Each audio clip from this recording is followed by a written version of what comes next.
How hard was that decision to leave? Very hard. I have to say it was more than lots of people just think about it financially hard. For us, it was emotionally hard. It was logistically hard, but I would say it was emotionally hard. Even I think my son he was not 9 at the time. I think he might have even cried. Welcome. Today I'm joined by Steve Craggs. I can't remember, Steve. Somehow I came across you on LinkedIn and I thought, this guy looks interesting. An EXP and moving at speed. I need to connect with him. And I'm loving your content. Thank you very much indeed. Thank you. So if you don't know who EXP are, then you're behind the curve.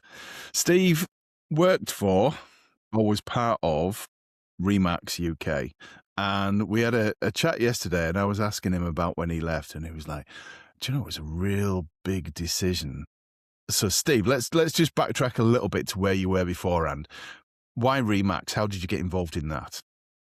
Okay, so effectively before I was with Remax, we were in the overseas overseas property space.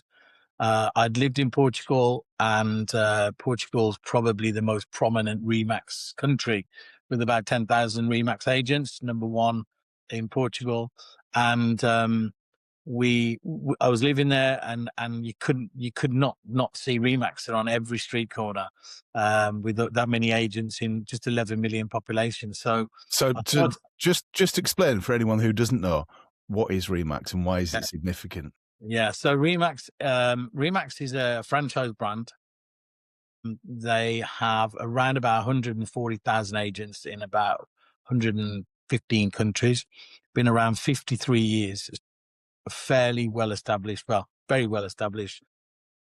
Their analogy is their number one brand in the world based on transactions.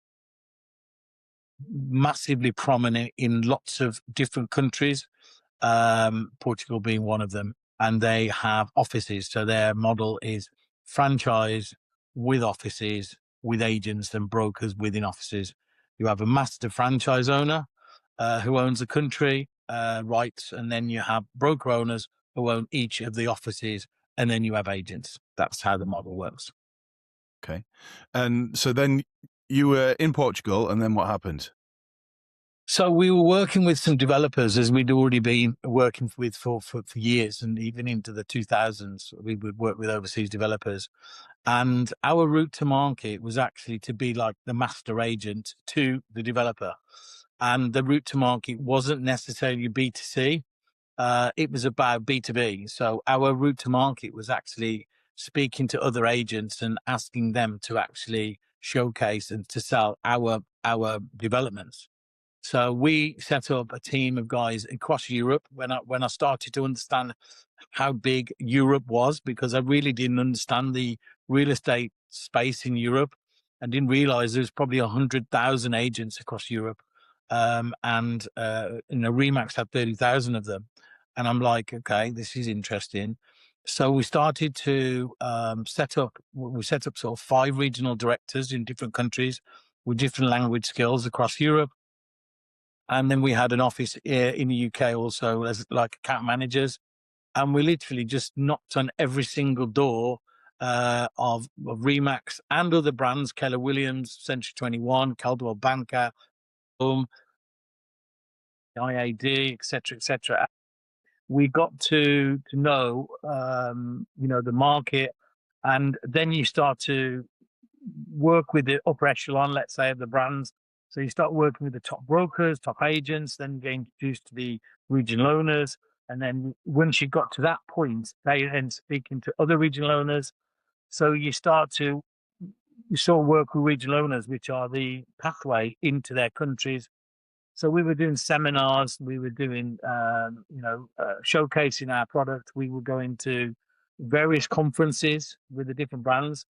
But the one that really resonated with me at that time was Remax.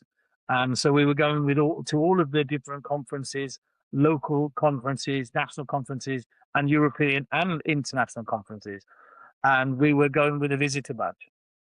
And We were in Amsterdam 2018, and we were. Well, I was talking with the European heads, and it was pretty much, why do you keep coming with a visitor badge? Should you have a Remax badge? And have you ever considered doing something in the UK? We need someone expanding the UK, and that's how the first let's sort of tentative discussion point started with us taking on Remax in England and Wales. Okay. Now we're going to skip the whole Remax part right to the very end. So Yeah. you spent 4 years building that. So you bought the master franchise for the UK. And it just dawned on me after we were speaking yesterday, to leave that must have been a huge decision, because not only were you financially invested in it, you'd put all that time into it, all the time. So you'd spent 4 years working with Remax before you bought your own Remax franchise and ran that for 4 years. How hard was that decision to leave? Very hard, I have to say. It was more than, lots of people just think about it financially hard. For us, it was emotionally hard. It was logistically hard, but I would say it was emotionally hard. Even I think my son he was not 9 at the time. I think he might have even cried. You know, we were so invested emotionally. You could cut me, and the blood was Remax blood. We fell in love, and I think I said to this yesterday. It's like we were in love before we actually signed the Remax contract to become Remax. We were just in love with Remax. That's why it was a no-brainer. To then make that decision was just major. Financially, it was major. We had to definitely take 4 or 5 steps back to try and look to move forward. But emotionally, it really sad, actually.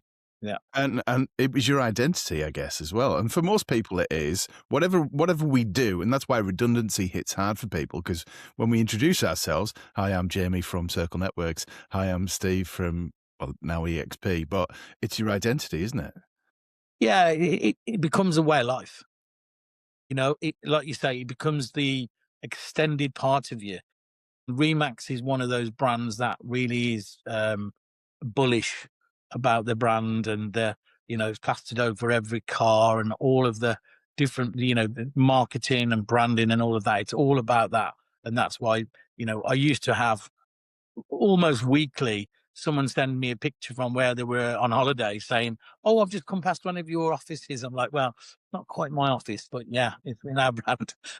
People think I'm working in Mexico and Venezuela and Dominican Republic, but yeah, it was just a real tough. It was a game changer. It was a life changer for me to make that move, for sure. And that decision to move was massive. Yeah. And then to move so you're financially invested in this. I guess you handed the franchise back to Remax, and then left the number 1 real estate franchise in the world to join EXP. Why? Why did you do that? Thanks. So it's a really good question. I'm asked that a lot. So, I mean, if we talk about EXP UK, EXP UK are the number 1 estate agency brand in the UK. And fortuitously, that happened on the month that I actually joined. It wasn't intentional, but it was announced in the You got to own that, Steve. That's yeah, I down to know you. that. Yeah. It was announced in the annual conference in June in Birmingham, and I'm like, okay, that's really cool. That's nice to have, having come from the number 1 in the world. Now, actually, we have actually got a number 1 spot here. But in actual fact, EXP for me were when I looked at them, I had so many misinterpreted, miscommunicative, misinformation actually about what EXP were. And I think it's like any growing brand that's growing really exponentially, you're always going to get your haters. And unfortunately, EXP have got a lot of people that just that don't succeed, let's say, and then sort of say whatever they want to say about it. And I had that misinformation, and looking on from the other side of the fence, I was like, okay. But then when I started really deep diving, and then started saying, actually, these are pretty massive. Actually, they've been around 16 years, and we talked about it. You didn't know. No idea. And like since 2019 in the UK, and I'm like, okay, this is interesting. So when I started looking at the statistics, they're financially the only estate agency brand that has money in the bank and actually doesn't owe anybody anything. We are the asset, cash rich, as well as not necessarily asset rich, but cash rich, and without debt. And you'll see that by the results that have been just produced again. But I think for me, it was the leader, Glenn Stanford, who came from Keller Williams actually, and is an innovator.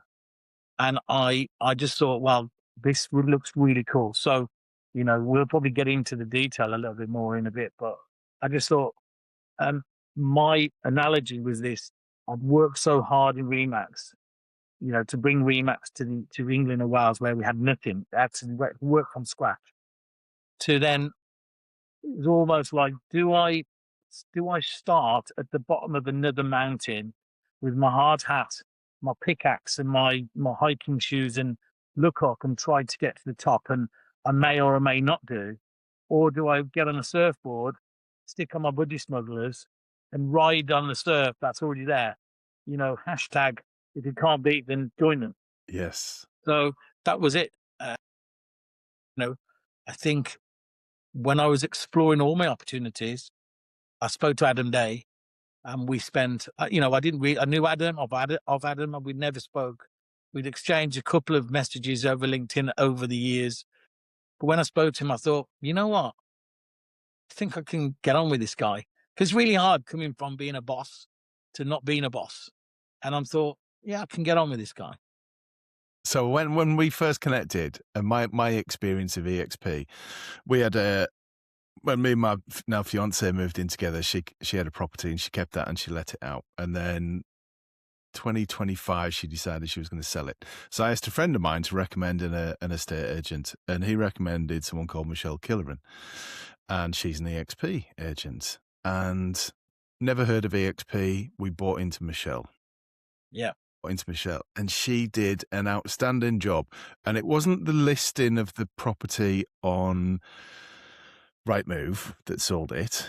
It was her marketing of the property. So what I saw with Michelle was someone who went above and beyond to promote our property, and it sold within days of going live. We had viewings before it was even listed on Rightmove. And the one of the neighbours, I hope he doesn't watch this, but he was really miserable and never spoke to me in all the time that I knew him. He commented afterwards and he went, the marketing of the house sale was amazing. And the woman who bought it from seeing it on Facebook. Wow. And it went for brilliant. Yeah. It went for £15,000 more than other agents had valued it at. So the whole process for me was seamless. So I'm a fan of EXP, and the other thing that I like is how collaborative different agents are. Yeah, I mean, look, last year, 23,000 internal referrals were shared between agent and agent. Now, we've got around about 85,000 agents globally. If you think 23,000 referrals were just shared internally. So obviously there's lots of collaborative approaches with EXP agents and other brands. We collaborate with Remax or Keller Williams or other brands, but this was pure internal collaboration. So yeah, in here, and these are the other reasons why, I looked at it and I thought, this is really too good to be true. It's like in every corner of when you're thinking about EXP, it's like it's been set up so everybody wins. Mind in the first and foremost, but the agents, how these referrals are done, so it's very automated, easy to refer, and everybody's just really nice. So and I'll tell you about that in a second. But yeah, when my first experiences, I suppose, with EXP, yeah. So on your T-shirt, if anyone's just listening to this, you won't see, but Steve's got a rather subdued, bright pink Yeah. EXP T-shirt with Luxembourg on it. So your role, I like Yeah. it. So your role is International Expansion Director. Is that right? Partner. Yeah. So why international? So I suppose this is part of the decision-making process. So when I was with Remax, I was obviously just purely the CEO of Remax England and Wales, and that was my domain. And as we know, what happened with the UK market in 2022, 2023 was the Liz Truss affair, the cost of living crisis, the war, the interest rate hikes, and that really flattened the market. So the UK was and has been pretty challenging marketplace. And when I was looking at my opportunities to go forward, I just saw I needed to be global because that's where I'd spent the previous 15 years. So before Remax England and Wales, I actually didn't even really know the UK market that well as far as estate agency. I knew how to work with developers in the UK, but I didn't know the estate agency business really. So having that global experience and having those years of working with agents across the piece, across whole of Europe, further afield, South Africa, Australia, Dubai, over in the States, Canada, Brazil, and working with these guys personally over those years, it was for me, okay, so one, where are EXP already in Europe? And what can I do and how can I look to help grow with all of my connections for the years that I've had them? And secondly, where are they not? And where can I help maybe open new countries and expand them exponentially? And that's what my focus is, albeit not only, but my focus is that international growth. As well as the UK. So it doesn't matter where people are based. Yeah, correct. So I've got guys I'm talking to all over the UK. They come to me, curious, but lots of them. Some of them are people I've spoken to whilst I was with Remax. Yeah. Some of them are people that Remax just wasn't for them, and timing's everything. Like it was for me, it is for everybody. And when the time's right, then it's get in touch. It's usually not a no, it's just no right now. Correct. And that was me actually before, that was with me Remax in 2018. It's not a no, not right now. And that's why I didn't join until like end of 2020. So there's another guy that I follow on LinkedIn called Carl Omerod, and I just mentioned him to you. And what did you say? What, sorry? So I follow Carl, and what was your instant reaction? Oh, brilliant. Yeah, I mean, look, Carl is a luxury agent. He likes to deal in the higher end of the market. His marketing's brilliant. As you talked about marketing, and we can get onto that about specifically with the EXP agents. But Carl, he works in the UK, but he also does the overseas stuff, and we have so many synergies because he lived abroad as well as I lived abroad, and he's now back. I'm back. And we just talked about those, and we're sharing. Even now, we're sharing overseas products and seeing how we can help each other. It's just an amazing network, actually, and people just reach out. He reached out to me just randomly, and it is really, it's like that with EXP, as you've just seen for yourself. I love it. I'm a fan of it. So what makes EXP different? There's a lot of estate agents at the point where someone decides that they want to buy or sell a property. There are a lot of estate agents in the UK. So if we talk specifically about the UK right now, there's a lot of estate agents, and it's a bit overwhelming from the consumer side. Who do I pick? And the traditional model was always to go with someone that had a large shop front. The days of the new properties coming out in a newspaper are gone. It was about shop fronts and largely about Rightmove. But why would somebody choose EXP now? I think for me, it's the self-employed marketplace is growing, and it's first of all, the concept of being self-employed is if you don't hunt and catch, you don't eat. In other words, if I don't go and find property and list property, and I'm going to come on to the difference between listing a property and selling a property, then you don't eat. And the beauty about, first of all, the estate agency self-employed environment is that that is common across all estate agency brands that are self-employed. It's not order taking. You know, guys have to go out there and hunt for their supper. I think with EXP, as you've personally experienced, which is massively coincidental here, is that EXP just, I don't know, have a different way of doing things, the marketing, the personalities, and it is a little bit like a family. There's a lot of like-minded, similar individuals in EXP, and I think when a customer wants to sell a property, they want to sell it with someone that's committed, that knows that they're not just listing the property to just tick a box. You know, if I'm working for a high street, I actually get paid on how many properties I list. And that isn't selling a property, because that property could be on the market for 6 months. So it's about what you're selling and what money, guys, have to put bread on the table. So with an EXP agent, I think they go about things differently. We have massive amounts of support within EXP network as far as how to market property. You talked about the marketing, the social media, the presentation, the staging. And the There's all- communication as Oh, well was fantastic. totally. We never had to chase for any updates. We were constantly updated. And if we needed to speak to someone over a weekend, Michelle was always at the end of WhatsApp for us. Cannot fault it. Like, I'm a raving fan, converted. It's brilliant, and that is great. And again, it's like we just going, we just go EXP, but in reality, the statistics do not lie. I mean, EXP have been around in the UK for 6 years only, and we are listing more properties and selling more properties than any other real estate brand in the country. And there are brands that have been around for 60 and 70 years, and we've around 6 years. We have more than 950 agents now across the UK.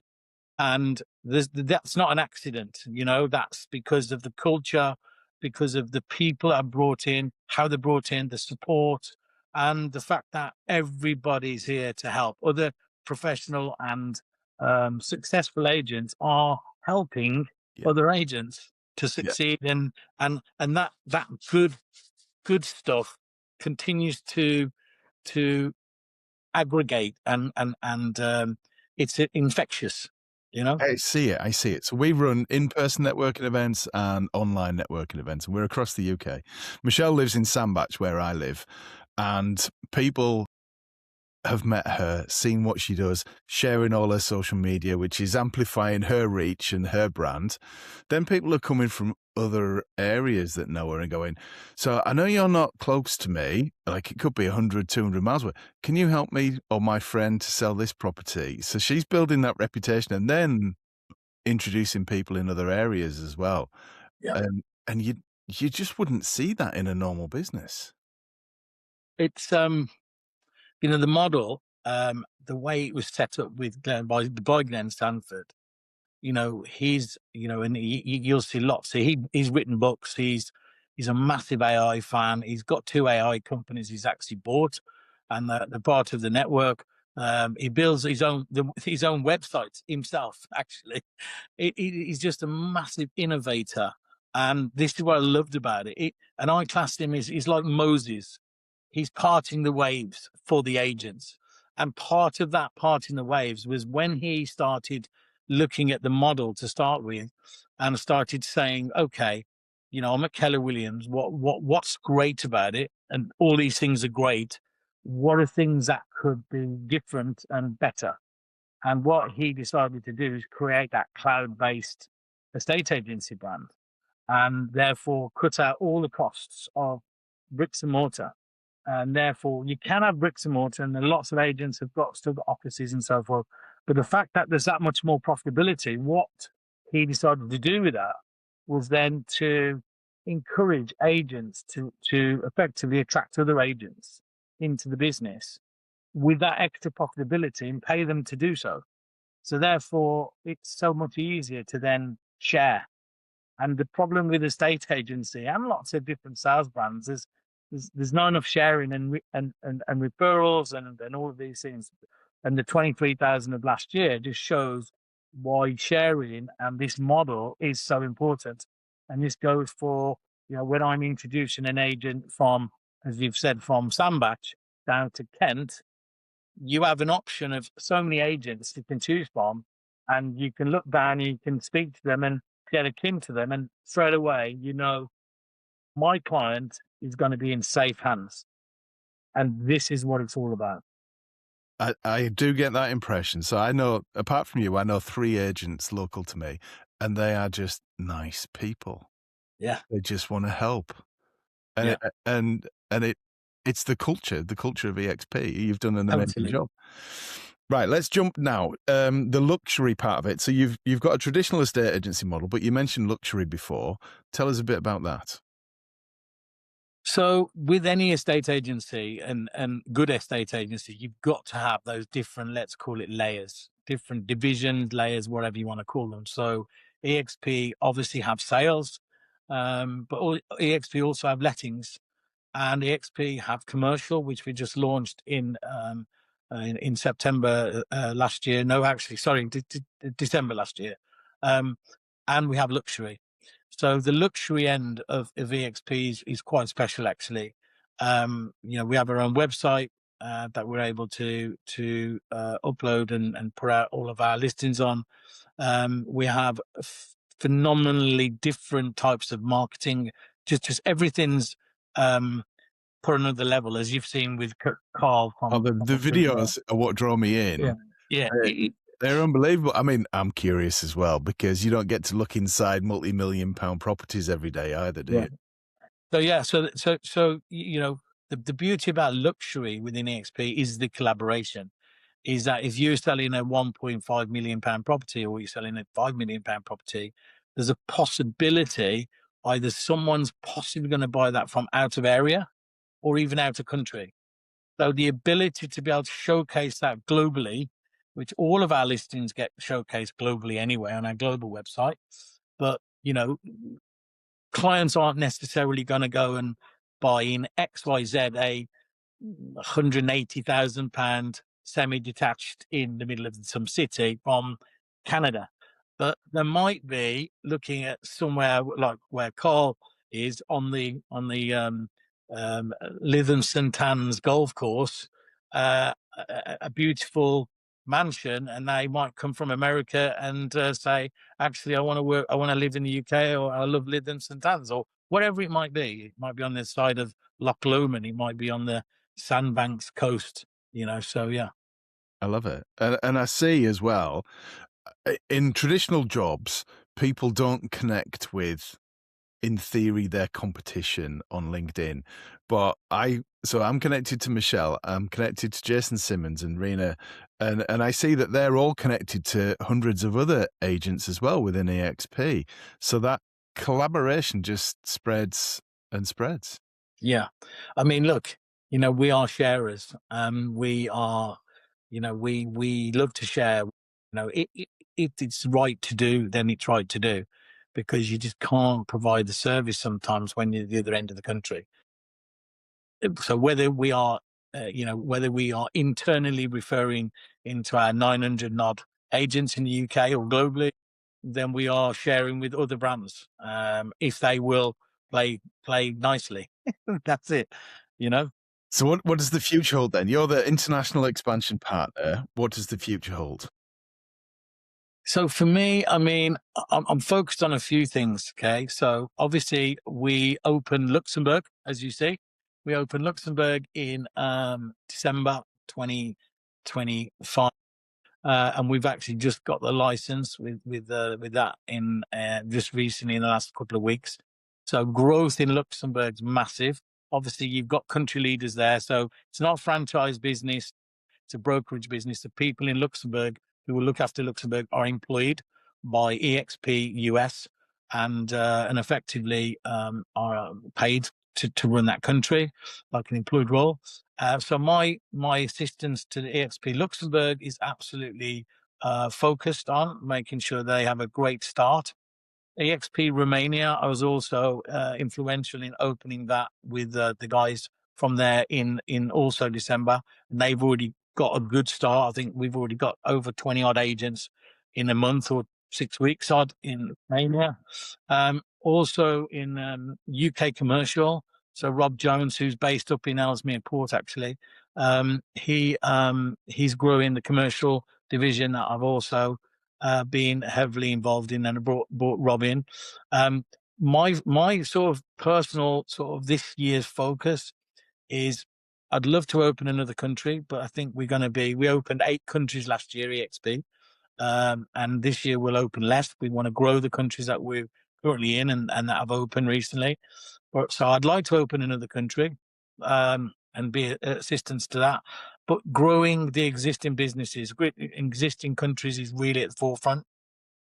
So my sort of strategy is to create, let's call it, some really good guys in various areas who can hold the flag for us in those areas and really try and pick the real good ones.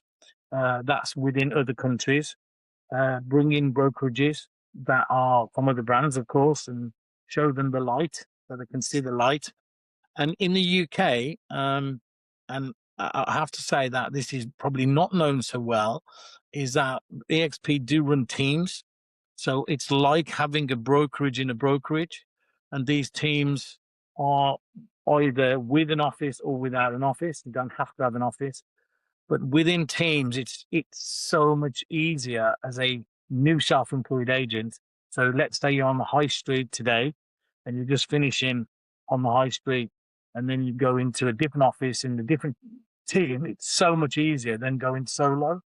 So my focus this year is to build the teams that we have in EXP UK. Yeah. We have over 50 teams, believe it or not. Many of that have got bricks and mortar because they've decided that's right for them. Lots of them already growing. They have 6, 7, 8, 10 guys already in their teams. And my real focus is helping them grow. So bringing in agents and putting them in world-class, again, as safe environments, somewhere where a new agent can come in and really get that support, immediate support.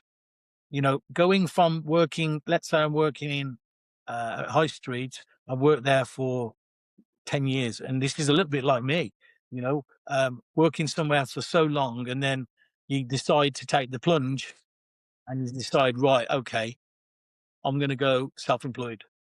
Well, that big shift from working in an office to working in your third bedroom on your Todd, albeit EXP have all the tools and resources and support.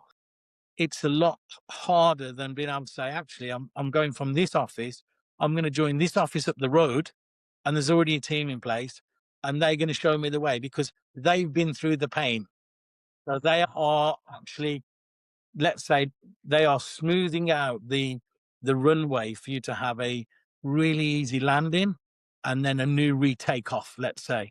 And so growing teams in the UK is a really big focus for me this year. I'm bringing new teams in, of course.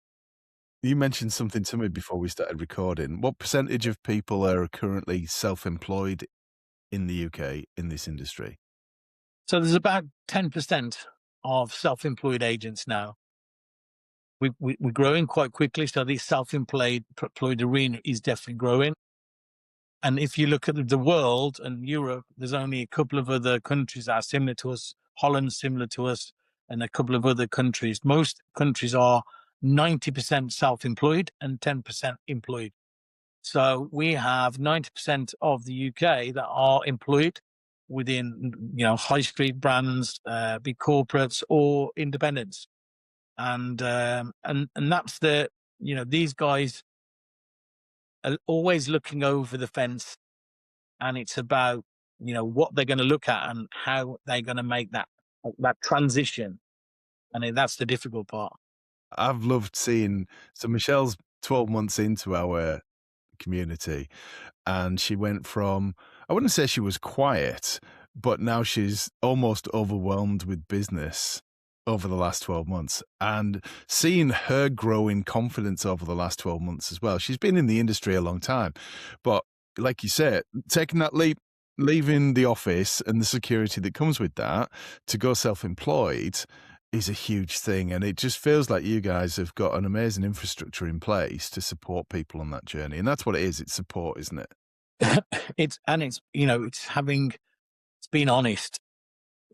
This isn't easy. We talked about selling sunset and $1 million listings, and that all of that, the glitz and glamour, and people think, oh, this is easy. I can sell a load of property and I can roll up in a Ferrari and la la la la la.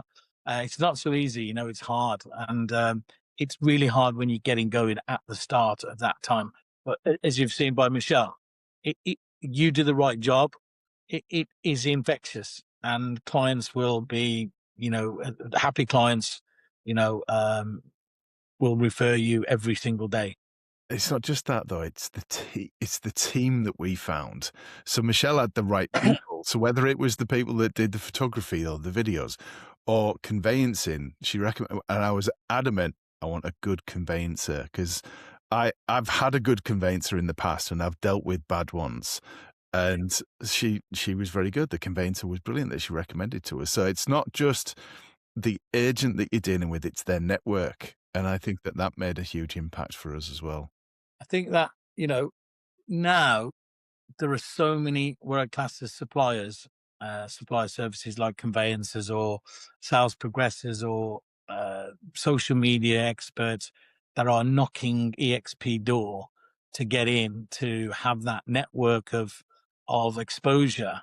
EXP go through a pretty rigorous vetting process. They don't just let anybody in the door as a preferred supplier. So, we don't get things perfect. No one's perfect, but I think you've seen and experienced that when you've got a good agent, they've normally got a great conveyancer, because actually it's not just about the selling, it's the process after.